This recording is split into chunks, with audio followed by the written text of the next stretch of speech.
Assalamualaikum, selamat pagi. Jumpa lagi di podcast Sahabat Jiwa. Nah, untuk pagi hari ini kita juga berbincang terkait topik yang nggak kalah menariknya, Dok, dibanding kemarin. Jadi gini, Dok, kan akhir-akhir ini orang udah mulai perhatian sama isu mental health. Dan ketika kita bahas terkait mental health, orang juga sering ngaitin sama inner child-nya. Oke. Nah, jadi sebenarnya apa sih inner child itu? Oh iya, kita ngomong lebih sederhana aja ya. Jadi agar lebih mudah, saya mendefinisikan lebih gampang ya, bahwa inner child itu adalah pengalaman masa lalu atau bisa jadi terkait emosi, luka di masa kecil gitu ya, yang belum terselesaikan. Ya, masa-masa yang lalu yang belum terselesaikan sampai dewasa. Jadi terbawa gitu. Oh gitu, jadi bahasa simpelnya ya, Dok. Jadi ada masa lalu, ada permasalahan, ada luka batin, ya ada emosi yang tidak terselesaikan, belum ada bahasanya ya belum selesai, belum kelar gitu ya, sampai sekarang sampai dewasa tuh masih terbawa. Oh gitu. Terus apakah semua orang pasti punya inner child? Ya secara umum bahasanya kita inner child itu akan dimiliki oleh siapa aja kan. Kita kan memiliki kehidupan yang kompleks ya, dengan ibu, dengan bapak ya kan, dengan saudara. Nah itu biasanya tetap akan terbawa. Semua orang itu ada inner child-nya, hanya dia sudah nanti terselesaikan, sudah kelar, sudah selesai atau belum begitu. Oh gitu. Terus gini, Dok, memangnya sejauh apa sih dampak inner child sama kehidupan dewasa kita? Dampak yang dialami? Iya. Ya berbeda-beda ya. Setiap orang tidak sama satu sama lain. Contohnya misalnya ada luka dari pengasuhan ibu, misalnya seperti itu. Itu efeknya berbeda dengan luka pengasuhan dari bapak. Misalnya dia memang kekurangan cinta ibu, kekurangan cinta bapak, tetap akan berbeda efeknya. Dan apa yang terjadi di masa lalu, misalnya kurangnya penghargaan dari orang tua, atau ketidakhadiran orang tua di dalam kehidupan si anak. Jadi efeknya memang beragam ya. Dampaknya kalau sudah besar ya tentu ada kesehatan mental yang terganggu jika itu tidak terselesaikan dengan baik. Makanya banyak yang kemudian di usia saya sebagai hipnoterapis banyak mengalami nih usia-usia 40, 50 bahkan 60, pernah juga ada 70 tahun yang dia masih memiliki ya inner child itu, luka itu terkait dengan ibu bapaknya di masa kecilnya. Nah, kenapa tidak pernah diselesaikan? Gitu. Oh jadi bertambahnya usia itu kalau tidak diselesaikan tetap akan terbawa terus ya, Dok? Betul, dia terbawa terus. Bahasanya kadang malah ketumpuk-tumpuk ya. Banyak layernya gitu. Jadi sudah ada ini tambah lagi terus numpuknya itu jadi banyak begitu. Kalau dari pengalaman dokter sendiri, biasanya luka apa sih yang bikin orang itu rata-rata mereka luka pengasuhan apa gitu yang datang berobat ke dokter? Saya sebagai terapis ya, sebagai hipnoterapis. Jadi kebanyakan ya luka-luka yang biasanya mereka itu menyadari itu kadang luka dari bapak. Paling sering bapak. Kalau dari ibu itu mungkin banyak juga, tapi yang ke saya itu banyakan bapak. Tapi sebenarnya ketika saya gali itu bukan bapak loh. Sebenarnya karena ibunya. Jadi tidak semata karena bapak. Kadang kan mereka melaporkan yang datang ke saya ya ini banyak tuh bapak. Ketika saya gali ternyata bukan si bapak. Ternyata justru ibunya, karena memang selalu saya tanya bapaknya kenapa, bapaknya bagaimana. Ternyata memang justru ibu yang banyak misalnya mengadukan cerita terus kepada anaknya tentang si bapak, paham? Iya, Pak. Jadi kalau mereka berpikir bapak saya begini, bapak saya demikian, biasanya saya ajak ngobrol, saya tanyakan. Kemudian pada akhir kesimpulan bukan bapaknya, tetapi sang ibu yang banyak bahasa kasarnya ya menjelekkan sang bapak kepada anaknya, sering mengeluh sampai anak dewasa. Pernah punya karyawan yang sampai benar-benar dia harus minum obat-obatan, ya, harus ke psikiater, RSJ bahkan. Itu bukan semata bapaknya, tapi bapaknya mah lebih diem ya udah gitu ya. Kalau ibunya karena hobinya mengeluh, hobi ya maksudnya bahasanya banyak mengeluhkan, segala masalah dikeluhkan. Padahal kadang sudah pisah masih aja ngebahas bapaknya. Iya. Nah, itu sebenarnya bukan dari bapak ya semata yang disalahkan tuh bapak. Ini yang sering terjadi. Kemudian kalau dari ibu tadi ya tersamar, padahal sebenarnya lukanya dari ibu bukan dari bapak. Pembuat luka lah maksud saya ya. Nah, apakah ada luka dari ibu? Banyak. Karena ibu-ibu itu juga saya sering tidak tepat ya bahwa seorang ibu tuh pasti sayang sama anaknya. Kalimat yang sangat saya tidak sepakat. Seorang ibu pasti mencintai anaknya, tidak ingin anaknya terluka. Ya, sayang sama anaknya ini tidak tepat apabila dimutlakkan kepada semua ibu. Kita juga tahu dong, ada ibu yang di luar negeri juga banyak di Indonesia yang membunuh anaknya, ibu yang menjual anaknya juga banyak ya kan. Jadi masyarakat kita ini masih terlalu hal yang memang seharusnya direnungkan. Apa benar sih seorang ibu pasti sayang anaknya? Belum tentu. Kalau dia nggak ingin anaknya, nggak ingin melahirkan, kan banyak ibu yang tidak menginginkan kelahiran seorang anak kan. Nah, itu bagaimana dia akan sayang pada anaknya. Maka di sini yang dirasakan seorang anak ketika tadi yang pertama saya ceritakan, dia selalu mendengar hal-hal yang buruk terus gitu. Dia ketika besar ya, kalau untuk percaya laki-laki sulit. Sampai dia menikah tuh dia sebel terus sama suaminya, takut, cemas, dia benci. Padahal suaminya sudah sangat begitu luar biasa baiknya. Nah, itu yang tadi, ketika dia sudah sama ibunya terus dicekokin bapaknya. Dia sudah, wah kalau laki-laki gitu ya, pasti nggak baik. Seperti gambaran yang diceritakan ibunya. Atau kalau tadi, misalnya yang sering juga terjadi tadi, yang kedua, ketika luka itu dari ibu, benar-benar dari ibu yang tidak sayang, ibu yang mungkin maaf suka kata-katanya kasar, memukul, menghina, itu nyata nggak? Banyak. Hanya kalau ada anak yang menyampaikan seperti itu, kamu jelekin ibu, kamu durhaka sama ibu gitu. Padahal perlu didengar, banyak loh ibu-ibu itu yang maaf mulutnya ke anaknya tuh nggak baik. Ketika dia besar, dia tuh ingin, aku nggak pengen kayak ibuku. Ibuku suka mukulin aku, suka mencaci aku, merendahkan aku, tidak ada untuk aku. Dia sibuk dengan dirinya sendiri. Kemudian setelah besar dia pengen aku tidak seperti ibuku. Nyatanya banyak yang datang ke hipnoterapis itu justru aku tuh nggak pengen kayak ibuku, tapi kenapa aku mewariskan ini ke anakku gitu. Jadi sebenarnya seperti ini luka-luka yang dalam ya menurut saya. Ini karena masyarakat itu suka gampang banget menyalahkan anak yang menyuarakan, menjelekkan orang tuanya gitu. Padahal dia ingin didengar. Biasanya kenapa? Anak ini nggak pernah didengar. Nah begitu, kurang lebih seperti itu ya. Yang paling banyak datang ke hipnoterapis itu luka-luka yang model demikian, banyak sekali. Bahkan mungkin saya punya banyak karyawan yang mengalami hal serupa, memiliki, maksudnya inner child-nya memang wah luar biasa ya. Begitu. Saya pun juga memiliki, dan banyak orang yang memiliki itu. Hanya dia menyadari atau tidak. Begitu ya. Kalau kasus yang pertama, kedua, sebenarnya itu menarik untuk ditanya lebih dalam ya dok. Sekarang yang kasus pertama dulu. Nah, kasus pertama soal ibu yang sering curhat soal suaminya ke anaknya, itu lumayan umum sekali dok di kita, karena kita masih nganggapnya itu hal wajar, tapi ternyata itu fatal ya dok.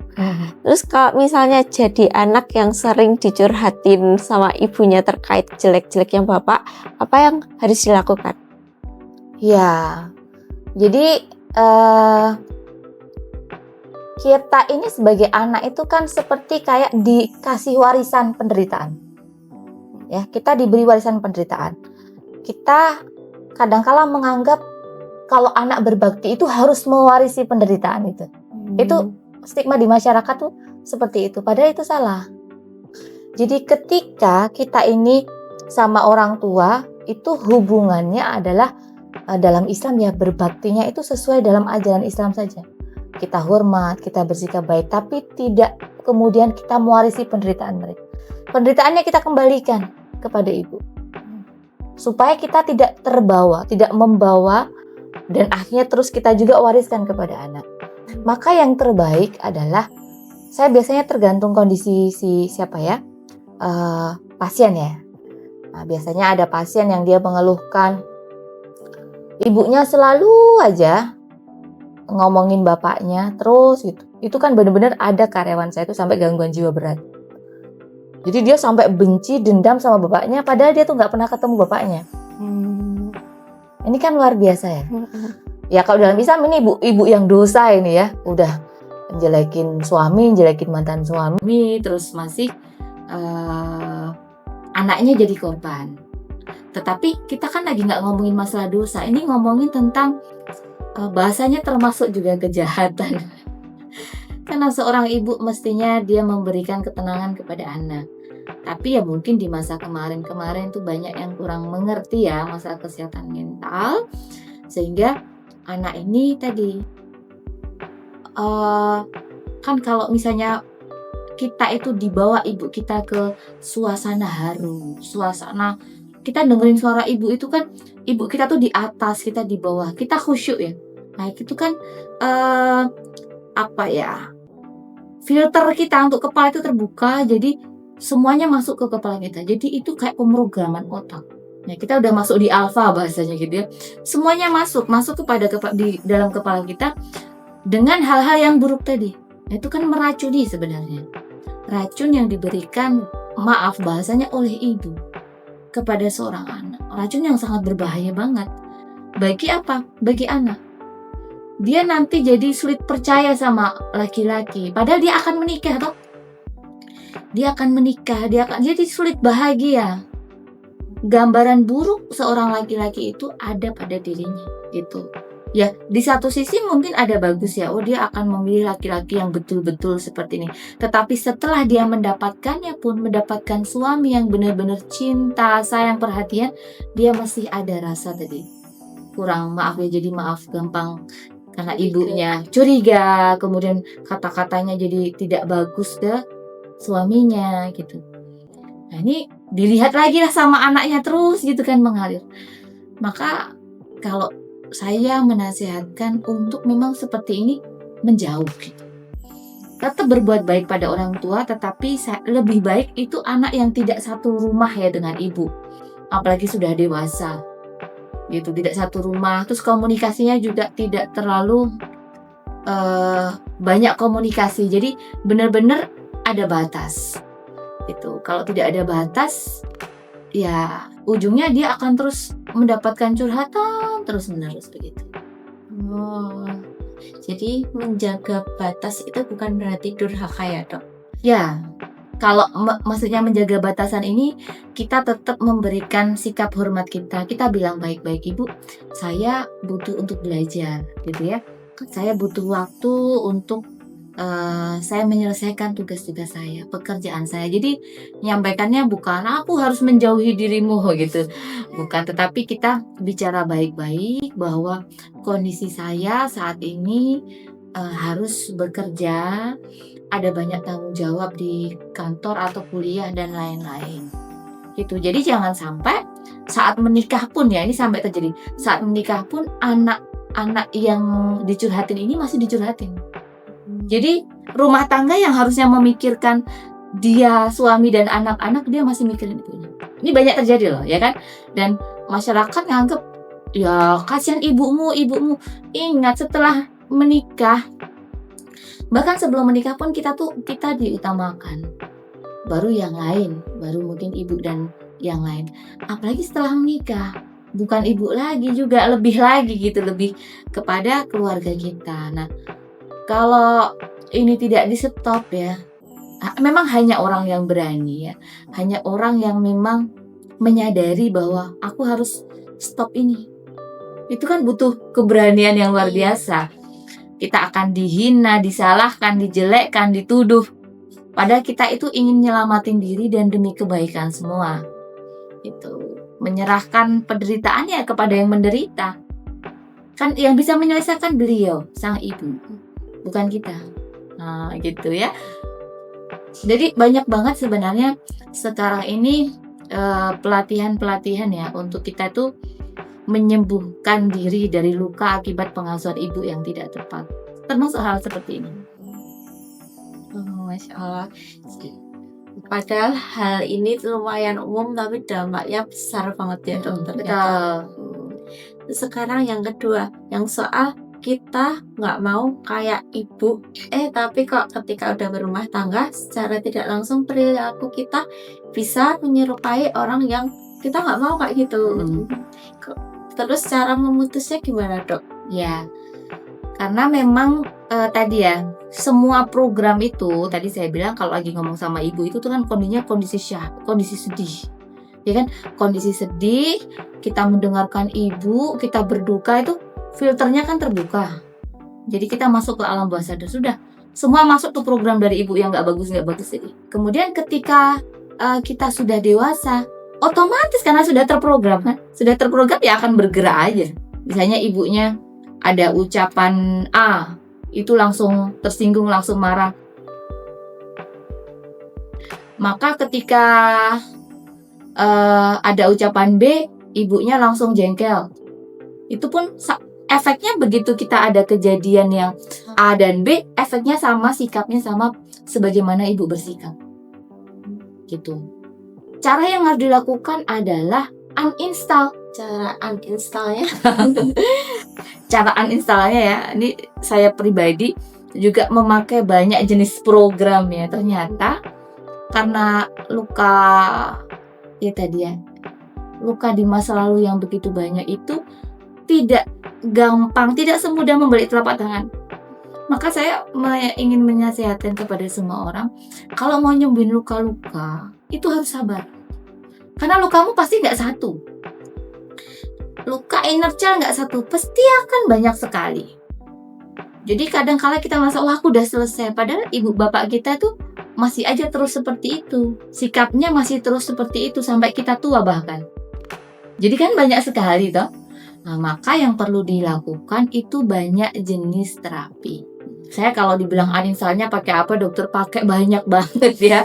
Nah, saya sampai detik ini ada belasan jenis terapi yang saya geluti, bahkan sampai level advance ya. Karena tujuannya kenapa sampai level tinggi, ibaratnya harus jadi expert gitu. Terus belajar dan ternyata belum 100% juga. Karena tadi kalau saya punya banyak coach ya, satu coach bilang ini tuh karena lampunya banyak banget. Ada mungkin ribuan, jutaan lampu yang harus dipadamkan. Lampu kesepian misalnya, karena ditinggal terus sendiri, nggak ada temen, ya lonely ya kan. Kesedihan, ketakutan, cemas, kan banyak kan lampunya itu. Kalau suka dikatain, dihina, suka dicaci, dilaknat, didoakan buruk, dibandingkan. Nah, ini kan banyak sekali. Lampu-lampunya itu yang harus dipadamkan satu demi satu. Nggak bisa padam semua. Jadi makanya kalau ada seorang terapis bilang kamu langsung sembuh total semuanya, saya berharap ini tidak dilakukan ya. Untuk maksudnya para terapis atau siapapun itu tidak memberi jaminan semuanya langsung sembuh. Katakan aja sejujurnya, untuk menyelesaikan luka batin, ketakutan, kesendirian itu berapa waktu? Kira-kira berapa kali terapi? Tidak percaya diri karena suka direndahkan ibu. Nah, ini saya banyak sekali ini, kalau saya boleh bilang, untuk menyembuhkannya itu ratusan juta. Saya ya selama beberapa tahun, bukan puluhan lagi. Jadi memang sudah sangat banyak sekali. Apalagi saya harus belajar juga. Wah, ini Saya tidak mau nyebutin angka karena memang fantastis ya. Bisa beli mobil yang sangat bagus itu bahkan lebih. Kenapa? Karena saya menyadari saya pengen bisa baik ke diri saya, ke karyawan saya, ke suami saya, ke anak-anak gitu. Dan terutama juga kalau ketemu orang, kalau ada orang yang menyakiti gitu tuh, memang kita mudah ke-trigger nanti akibat tadi program-program yang sudah ada tadi. Nah, karena kebiasaannya mungkin ibu kita tuh gampang emosi, gampang mukul, gampang marah, kita pun menjadi kadang seperti itu kan. Nah, itu kita menyadari untuk sembuh, uninstall pelan-pelan dengan banyak jenis. Itulah alasan kenapa saya belajar berbagai jenis. Karena pakai ini belum tentu. Ada orang yang nggak sanggup. Contohnya meditasi berjam-jam. Nggak semua orang ya bisa sanggup meditasi berjam-jam.